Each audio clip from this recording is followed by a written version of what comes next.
Hello Earth Signs, Taurus, Virgo, Capricorn. Welcome uli dito sa timeless reading ninyo. So, ano ba yung mga dapat mong malaman sa ngayon? Itong mga mensahe na dapat mong marinig. Maraming salamat sa mga nag-subscribe sa ating YouTube, mga nag-like and follow sa ating Facebook, Instagram, and TikTok. Yan. Personal readings, dumiretso kayo sa aking legit na FB page. Doon po kayo mag-book or mag-inquire. Wag po sa YouTube. Hindi po ako magre-reply dyan. Hindi na natin to. Kailan nyo mapanood dito ha? Kasi timeless reading naman ito. Kunin nyo lang yung mga nagre-resonate. Minsan past, present, or future energies yung nasasagap dito eh. Depende na kung ano yung nagre-relate po sa inyo.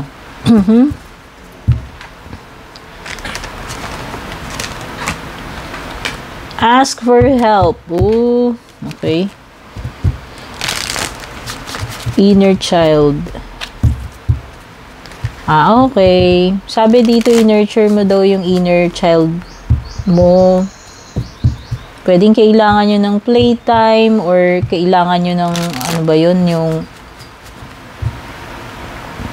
kailangan nito ng ng support, nurturing. Kasi, inner child energy siya eh. Pwedeng iba nga sa inyo, ayan. Hinahanap-hanap ninyo yung caring ng nanay ninyo or magulang ninyo. No, parang nangingibabaw ngayon yung inner child, mo. Yung inner child energy mo, Taurus, Virgo, Capricorn. Baka nami-miss mo yung mo. Parents mo or nanay mo. Hindi ko alam kung baka yung iba sa inyo wala na dito ngayon yung mother or father ninyo. Ayan.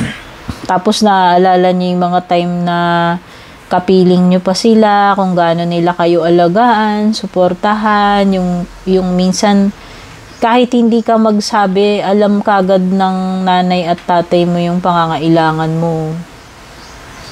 Kumbaga alam na nila yon, matik, no?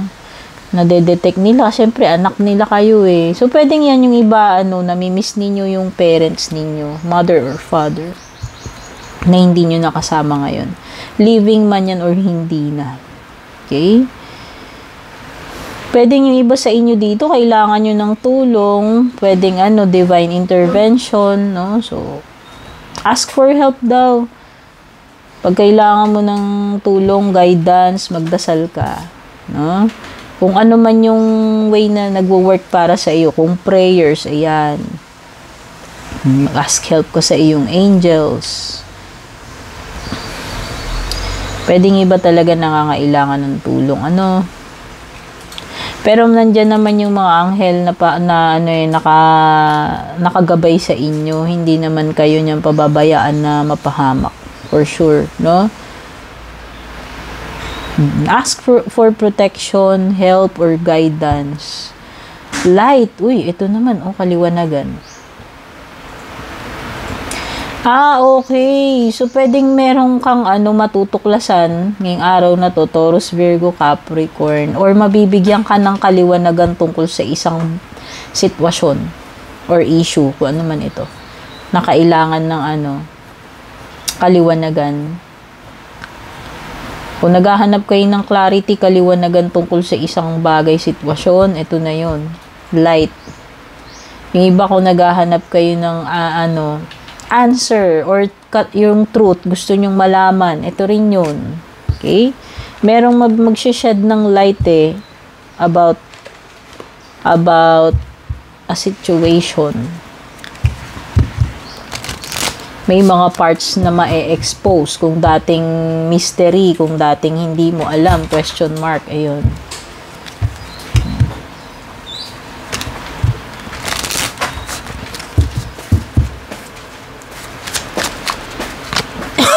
Excuse me naman. Kulit ng alarm ko, guys. Wait lang. Istorbo, Ayan. Merong dito, water sign, Cancer, Scorpio, Pisces, si King of Cups.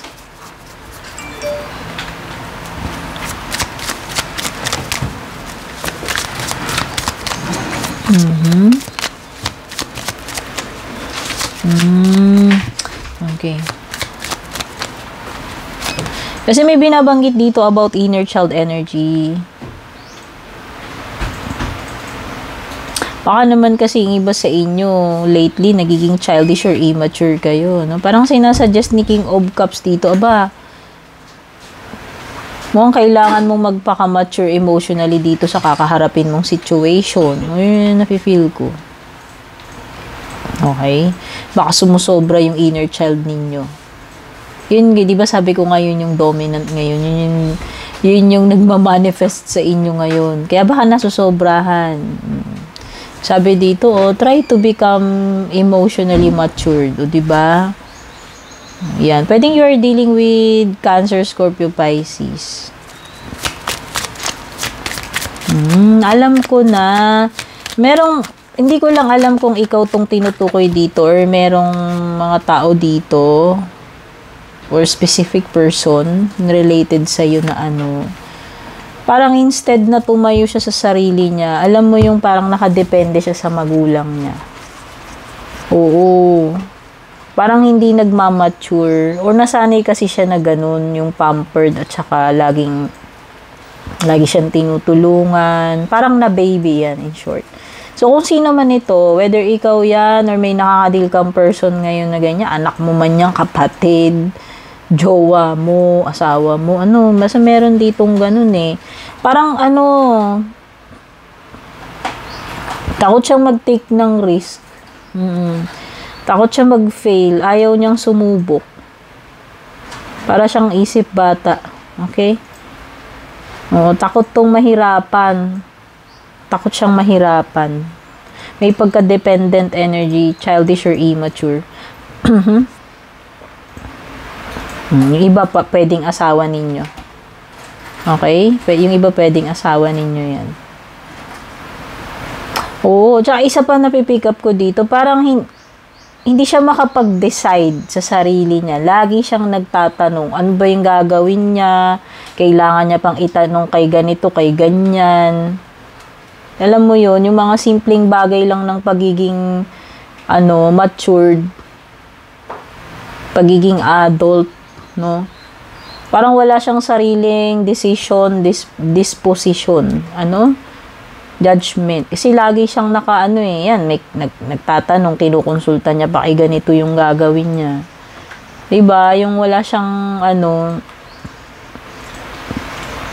hindi siya ganun ka-responsible or lagi siyang nagre-rely sa iba. Yan, lagi siyang nagre-rely sa iba. Mga gawain man yan or decision sa buhay. Alam mo yun, ayan. Kung sino man itong person na you are dealing with. Pwedeng yung iba dito, pwedeng inaasikaso nyo na yung mga bagay relating to pagpapakasal. Ayan. O pwedeng may mga pamamanhikan na dito, paghingi ng permiso sa bawat pamilya. Okay?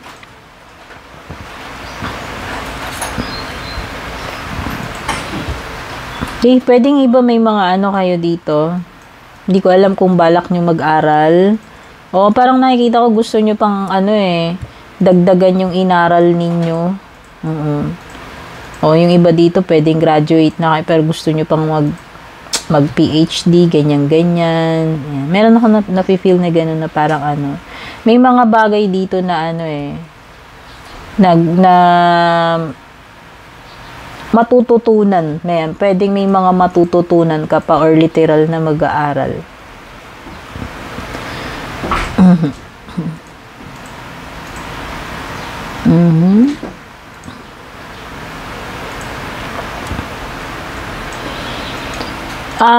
Pwedeng magkaroon ng mga disagreements dito. Yung tipong magkaroon ng yung mga tampuhan or disconnection. No? Ayan. Pwedeng may mag-aaway dito or magkakasama ng loob tas mapuputol yung yung ugnayan or yung tipong empty victory. Nanalo ka nga sa argumento, nanalo ka nga sa away pero parang hindi ka naman masaya in the end. Empty victory. Okay? Nanalo ka pero parang hindi naman hindi ka proud or iba yung feeling, empty. Kahit na ikaw yung nanalo dito, kung ano man yung pagtatalo man yan or kung ano man. Tignan natin yung energy ng love life mo.